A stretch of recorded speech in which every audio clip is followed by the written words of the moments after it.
I'm a 15-year veteran here at the police department. Been assigned to the detective division for about the last 8 years. And in that time, I've worked property cases, and now I work persons cases, and I also do prescription drug cases as well. So in 2007, I was assigned this case for follow-up. I have tested a couple of psychics, reference this case actually. No, I don't know any details about the first psychic. The information that was provided isn't compatible with what I know now. And then the person who I contacted a couple years ago, the information that was given then, she was fairly new in this field, and that information had not panned out at this point either. This case is interesting. There was information that's not very public on a lot of this case.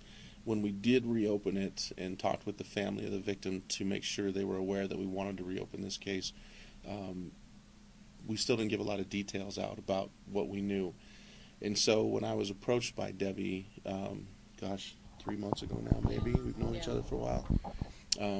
So in the last 3 months that we've known each other, we talked over the phone, then we met in person, and then we sat for a whole Saturday at my house going over the case. But initially I wanted to make sure that I was dealing with somebody that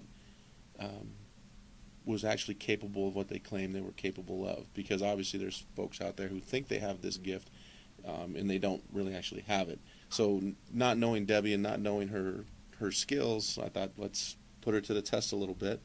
And so asked her some personal questions about my family first. And I think I said you had an A but not an A+, is that right? And you want to know why not an A+?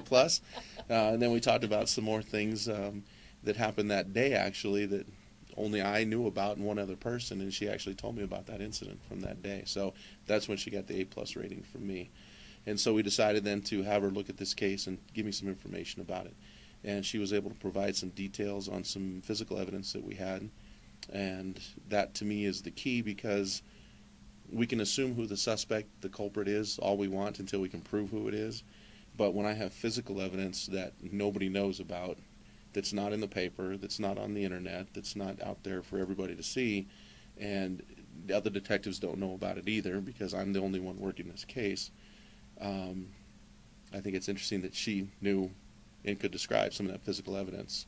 The information I had before on the suspect was extremely limited. The information that Debbie has provided puts us in a direction where we can at least go and look for somebody. So Debbie's information at this point has been extremely helpful, and let's see what happens in the end.